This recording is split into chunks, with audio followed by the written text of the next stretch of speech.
Okay, for adjustments for the cinematic look, it's kind of easy to get the cinematic look once you know which image needs which adjustments, because there's quite a few different cinematic looks, maybe for wedding, maybe for portraits, or there's just different ways to get the cinematic look. So don't listen to anyone that is preaching one way to get the cinematic look. There's a few different ways, and we're really gonna focus on the 4 tools that are most important to focus on, and I'll take you through the whole process of recreating this style here. So we've done a lot of tutorials on him before, like this one and this one, but I'm going to show you the complete process and focus on the 4 tools so you can actually see how they work, this thinking process to get the cinematic look. And then at the end I'll cover the 2 things that I think ruin the cinematic look that I see a lot of people doing. So we've got his raw image. Let's quickly cover the settings. 35mm, 1.4. So he's done a great job nailing that focus. Low ISO because it's bright with 1.4, and fast shutter speed because it's nice and bright. So he's just exposing it with that. Let's get into this one. Let's drop the contrast because I want more control in the curves. So let's do some curves and I'll explain them. Okay, so let's go over the curves here. Why did I do this? Well, we want this kind of shiny, dark look that we get. Let's just up the exposure because it got a bit too dark there. Okay, we want this fadey kind of, what would you call it? Fade, shine, loss of detail. So I can just look at someone's Instagram feed now and just know how they are doing this. So off, on, off, on. So we want to be able to control the amount of detail, but how much like fade does it have versus rich blacks. That's what he's got going on in his. So in terms of like fade and contrast, this is the curve. So if we reset and then let's bring it back and see how it gets a bit darkened and faded. And then the entire curve is actually fading the image. You can see it's all brought down to the right. So that's why the whole image gets a bit darker. Reset, all gets darker because the curve is to the right. So darkening, okay. So if we brought everything even further this way, darkening, darkening, darkening, okay. But we don't want it that much. We just want a little bit darkening. And that is number 1. Adjustment number 1 that you need to focus on is, in general, cinematic edits are a little bit darker. So I also see this in the whites. So I've looked at thousands of images and recreated and edited thousands of images. See how the whites just dampen, it's less pop, and cinematic looks very, very, very often do this, okay? You know, like cinematic looks in movies and stuff, it's usually more moody, darker and more moody. Now we don't want to get it too much like that, so sometimes the highlights comes up. And then shadows for the detail, like do we want to be able to see in there? Is that the same as his? I think you can maybe just, so something like that.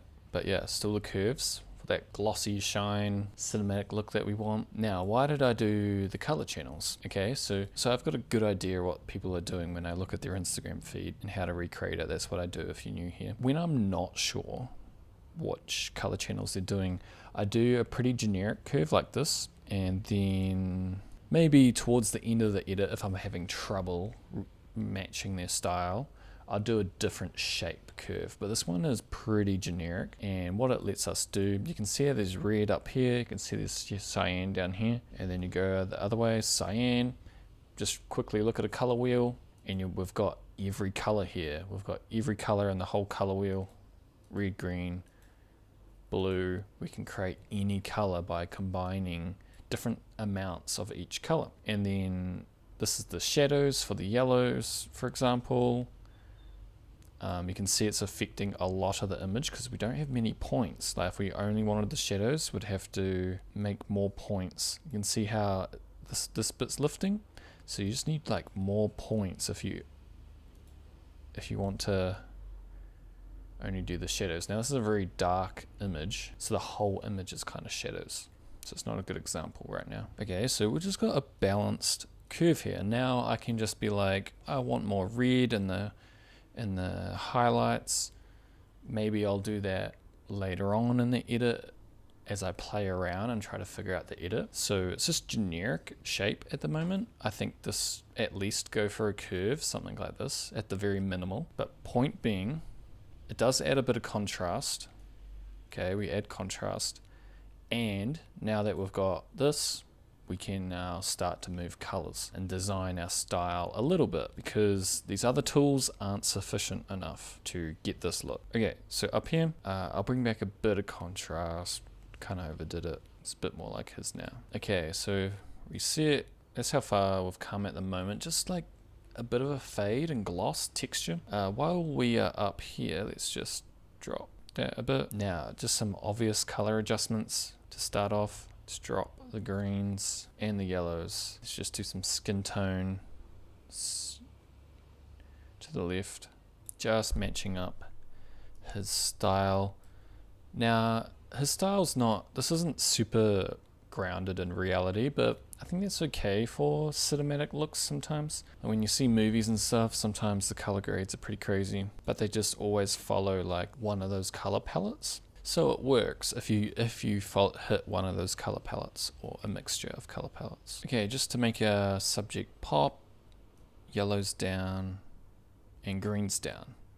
See how that just makes the subject stand out way more, but we'll keep it kind of subtle. Let's do the colors. So let's go blue in the shadows and complement that with warm highlights. So they're the only two colors in this image, like orange skin tone and this bluish green, because we've desaturated, they almost go a blue or a silver. So it makes sense to like emphasize them in the color grading to get more of a complementary split. Yeah, and they almost are fully gone into like a gray or silver. So it's kind of it's almost monochromatic, not quite. So point number one was lowering the exposure and the curves for a cinematic look, getting the right fade and the right contrast. And then the other one was point number two, was bringing down the highlights to get a darker underexposed image. The image is kind of dark, so even this point in the histogram, you can see it's doing very little. Okay, so we're just getting a little, like this is too much of the effect. So we want little amounts like that. And point number three for a cinematic look is very, very often bring down the saturation. Okay, even just a little bit. So 5, and then we're really bringing down the saturation of the greens, kind of like it a little more up, maybe around there, but he's gone pretty desaturated in his. I do like the yellows desaturated though. So usually he would do green, because he quite often goes for a filmic look. Filmic mixed with cinematic, looking at past tutorials we've done with him. So green. This one's very cinematic and smooth. So no green in this one as well. But clarity. So clarity and texture is the next point I want to bring out.